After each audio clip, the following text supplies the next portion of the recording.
Next speaker we have is Shane Prince, who is an immigration lawyer and a long-term member of Labor for Refugees. So he's one of the lawyers that has helped with asylum seekers and refugees navigate this legal maze that they have to go through in order to get their claims processed. So please welcome Shane.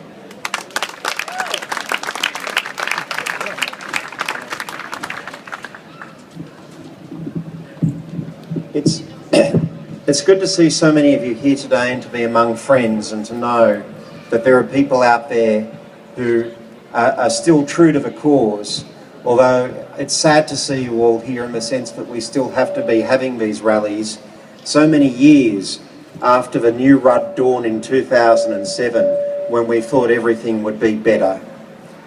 It's dreadful that the Labor government under Julia Gillard has effectively put itself in the position of having exactly the same policies as John Howard had.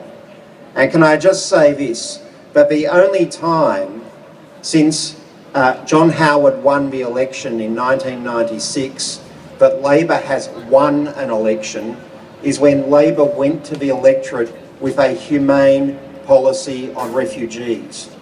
That is the only time Labor has ever won in its own right government in this country. And there is no reason to believe that we need to emulate Howard to win government again. It is the misguided views of a political leadership and the political class who currently run the ALP and are running it into the ground that Australians are racist and that they want harsh policies on refugees. Australians are not racist. They do not want harsh policies on refugees. There are a small vocal minority of evil people in this country who constantly call out for punishing innocent women and children. But they are not the people that you listen to when you formulate national policy for the whole country. They are not the people that we listened to in 2007 when Kevin Rudd won a landslide in the election. They are not the people that we should be listening to now. By having a policy which is no different to the policy of Howard, Labor has lost its way. The Labor government has lost its way, and people rightly stand and say, well, what's the difference between Labor and Liberal? And that is a question at the moment on refugees that I cannot satisfactorily answer. And I'm embarrassed to not be able to answer that question. It seems that the only difference between Labor and Liberal in the current environment is that the Liberals would tow boats out to sea and Labor is apparently drawing the line at that point. Well, I say that difference is not good enough. That difference is just not good enough. First of all, the minute Abbott, I almost called him Howard, the minute Abbott tries to board an Indonesian ship in international waters, I can't wait to see somebody go to the police and have him charged for piracy, because that's what it is. The British Navy used to have a way of dealing with pirates, and I'd like to see that applied to Abbott when he tries to board a foreign flagged vessel on the high seas without proper foundation. This man has no respect for the rule of law. The current crop of politicians have no respect for the rule of law.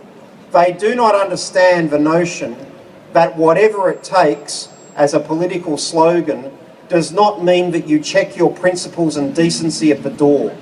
It does not mean that you pander to every hostile, aggressive, AM radio seeking minority group who want to turn the country into a nasty place. This is not a nasty place. This is a country full of good people like yourselves who are altruistic and who will put the interests of others above their own interests, who will give up their Sunday afternoons to speak out when they see injustice, who will lend a hand when people are in trouble. That is the Australian way.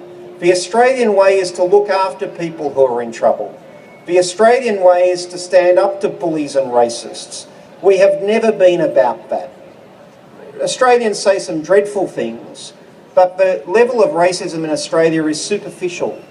People talk tough, but when their Bangladeshi neighbour or their Lebanese friend or their Greek mate at the shop is in trouble, they will always lend a hand. And that is what lies at the heart of the Australian way. We are an anti-authoritarian country, but we were colonialists ourselves. We were colonised by the British. We stood up to them and we got our way, and we know what it is to be bullied. And we don't like bullies in this country. And let me tell you that in this field of refugee policy, all I see are racists and bullies.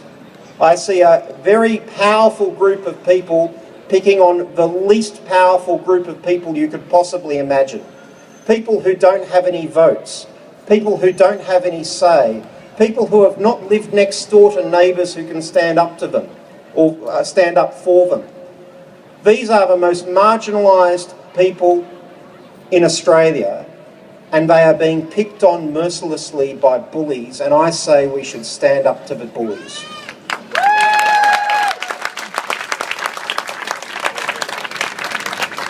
And Julia Gillard should stand up to the bullies.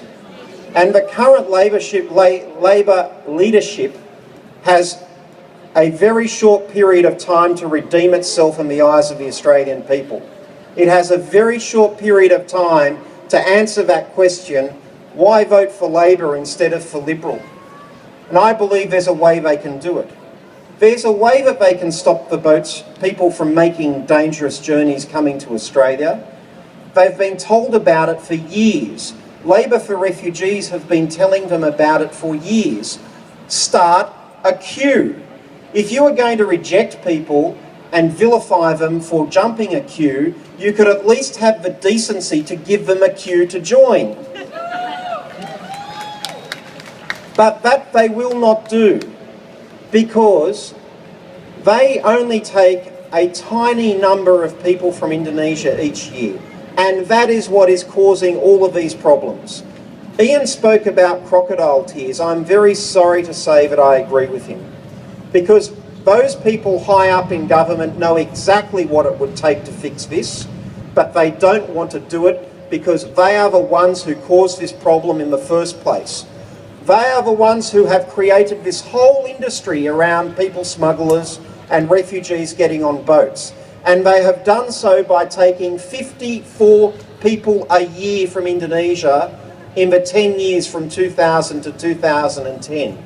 54 a year. Not even a busload of people from Indonesia. And that is what causes the problem. That is why they get on the boats. And if you want to understand why somebody does something, and if you want to address why somebody does something, you have to walk in their shoes. But they don't want to walk in their shoes. And one has to ask oneself, why is it that this policy was introduced in the first place? I have still never had a satisfactory answer for why it is that we have created this nightmare, why it is that successive governments have given people no hope, have closed the queue in Indonesia, have forced people to take desperate measures. I don't want to be a conspiracy theorist, I really don't. But I have to tell you, I cannot think of a rational, reasonable explanation for why this has happened, other than some pathetic power play by a bunch of people who don't care about other people, and those aren't the people I want running my country.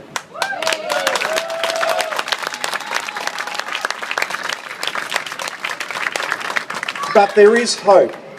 There is hope.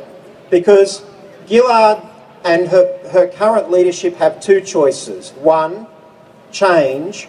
Two, be annihilated. Those are the two choices that face the current leadership of the Australian Labor Party, and their time is running out. But I don't think they're going to change. So in the aftermath, it is time for Labor, for the grassroots membership of the Labor Party, for the people who help their Bangladeshi neighbours, for the people who help the Greek bloke down the shop, for the people who stand up for the Lebanese guy whose kids go to school with his kids. It's time for those people to take back the Labor Party. It's time for branches to take back the Labor Party. It's time to take this professional political class whose only claim to fame is their claim that they are professionals at winning votes, those people are not very good at their jobs, and they are going to have to find another job after September, and it is time for the party to be taken back by its membership and to stand for the hope, for the light on the hill that engages the Australian imagination and always has. And why people are so depressed is they want that light on the hill. They expect the Labor Party to be so much more, and they are bitterly disappointed in what they are getting, and they are going to say so in September unless something changes now.